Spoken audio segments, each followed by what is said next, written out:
por otros instrumentos que se dispusieran, lo primero que se encontraba, a lo que sigue.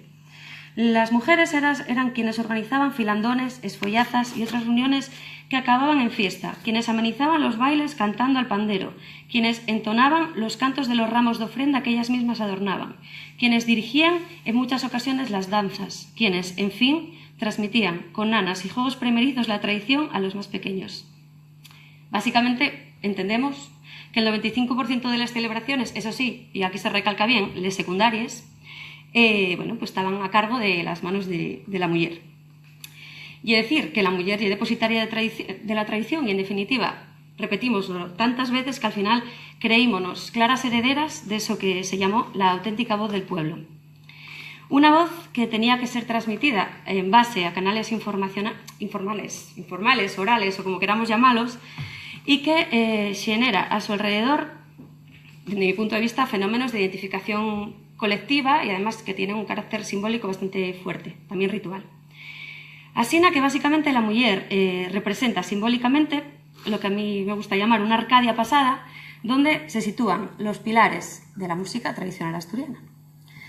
Básicamente este es el discurso que, sin duda, cargó de sentido toda mi existencia como muller y como panderetera. Teníamos que habitar, teníamos que ser, teníamos que actuar desde esta idea. ¿Cuáles eran las claves? La primera que, para mí, la tradición, o esta idea de tradición, creaba comunidad y sentimiento de identificación. Creaba la idea básica de lo que es, para mí, lo común.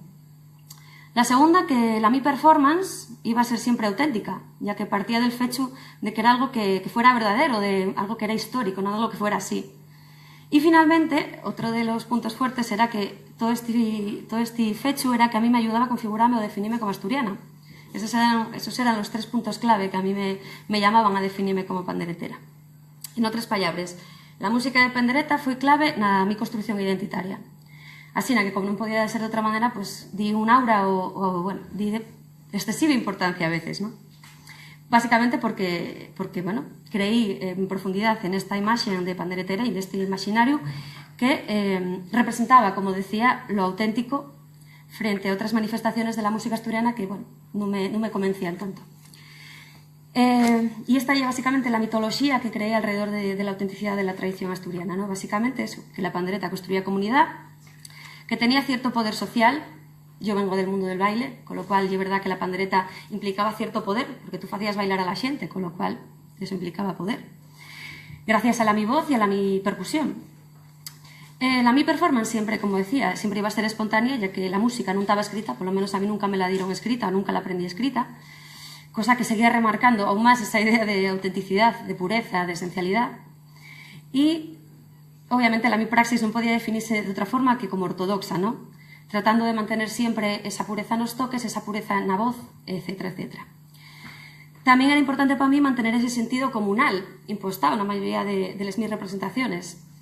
E incluso, y esto es muy interesante, llegar a cuestionarme si era ético llegar a lucrarme de ese valor patrimonial del que yo me creía heredera. Este es un tema del que luego hablaré otro poquitín. Obviamente, otro factor era esa forma de entender la tradición o de involucrarme yo en la tradición poníame en conflicto pues, con otras formas de hacer música que obviamente ya participaban de otras cuestiones que ya ponían en jaque precisamente esa dicotomía entre modernidad y tradición y que para mí, obviamente, como ya comenté, eran mucho menos importantes. En cualquier caso, la pandereta o la panderetera, desde mi punto de vista, iba mucho más allá del discurso musical básico, porque yo entendíalo como un símbolo, como un ente catalizador de historia. Básicamente, entendíame casi como parte del paisaje sonoro, una cosa así un poco abstracta, pero era así. Y obviamente creía que no hacía falta salir de ahí, ¿no? No quería ni desterritorializar los mis sonidos, ni tampoco me interesaba resignificar la mi historia ni la mi memoria colectiva. Sin embargo, y aquí ya viene la segunda parte de la mi comunicación, esto fue lo que me llevó a mí a definirme como panderetera, pronto entré en conflicto con muchas de las cosas que yo creía a pies juntillas, ¿no? Sobre todo cuando me dio la sensación de que la mi práctica, la mi performance, estaba aislada en una esfera paralela, en una especie de utopos que no tenía un presente muy claro, ¿no? No formaba parte, obviamente, del discurso más moderno de la música asturiana, porque no hacía folk, lo que obviamente encorsetaba mucho más la mi presencia nas esferas públicas, que obviamente estaban ya máis avezas a esas músicas máis híbridas ou como las queramos llamar. Estaba excesivamente vinculada a los grupos de baile. De hecho, la mi experiencia como panderetera, y esto yo lo que no cuento, pero que pasó por el medio, obviamente estaba claramente vinculada al grupo de baile, y esto hacía que la mi música non saliera de ese circuito, o muy pocas veces. Y empecé a creer que no existía una imagen de la panderetera más autónoma, y quiero decir con autónoma como una panderetera que fuera o que se entendiera como músico, ¿no? Esto voy a explicarlo un poco mejor. Obviamente había excepciones, y de hecho en secreto yo siempre quise ser Marta Arbás, que íbamos a hacer. Pero en la mayoría de las ocasiones yo cuando veía a la xente que tenía más acceso que yo a la esfera pública, yo veía xente a tocar la pandereta, pero al final siempre veía percusionistas tocando una pandereta, no veía ni pandereteres ni pandereteros. Esto me imagino que lo entenderéis en base a lo que conté antes. Obviamente está claro que aquí empezó a desmantelarse la mi mitología, ¿no? A otros niveles también es verdad que yo me vi y me sentí cantando coplas que ya no definían el mi modo de vida. Yetes que en muchos casos describían y asumían pues valores que ya no eran los míos, ¿no? Incluso había algunas que asumían y entendían el patriarcado como algo normal, cosa que a mí me chocaba muchísimo y me sigue chocando y me sigue doliendo cantarlas a veces, ¿no? Básicamente esa idea que yo tenía, que era tan pura e inocente, estaba plagada pues de líneas que eran bastante disonantes con mi presente.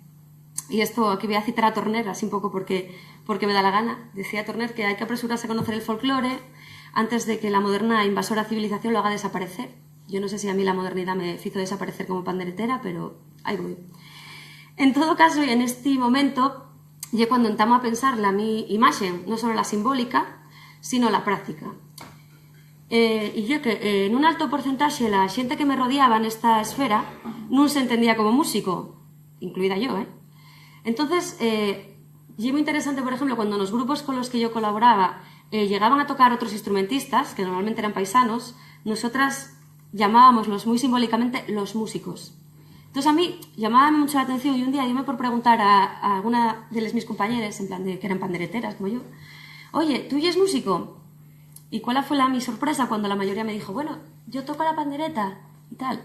O cuando había alguna que tocaba la gaita o tocaba el violín, decía, bueno, yo toco el violín, pero nunca nadie decía, yo soy panderetera y soy músico. Y eso es el conflicto en el que vivo a día de hoy, ¿no? Básicamente porque esto me hizo que mi discurso cambiara drásticamente. Sobre todo porque tuve que dejar todos esos grupos para darme cuenta de que algo pasaba en mi estatuto como músico. Y obviamente a día de hoy, que ya estoy pagando mis impuestos como músico, y la lucha que tengo básicamente, ¿no? Cómo poder definirme o cómo poder tener un estatuto claro como músico y además siendo panderetera. Y las problemáticas que tengo a día de hoy básicamente son las de los músicos, no son las de las pandereteras. Ya no estoy tan obsesionada con esa idea de la pureza de la voz, de la pureza del instrumento, de la Arcadia pasada donde estábamos, no. Ahora hay problemas mucho más extremos, claro. Y es verdad que estamos en un mundo capitalista y una tiene que vivir de algo.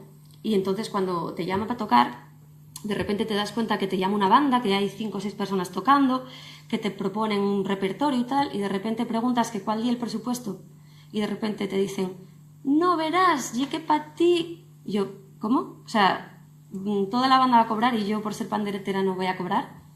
Esto me pasó varias veces en el último año, ya me pasara cuando bailaba, y creo que me seguirá pasando. Entonces soy un poco lo que creo que hay que cambiar. Y para acabar, y a dar paso a la siguiente intervención, voy a repetir aquello que decía Torner de apresúrense a conocer el folclore antes de que la moderna invasora civilización lo haga desaparecer. Muchas gracias.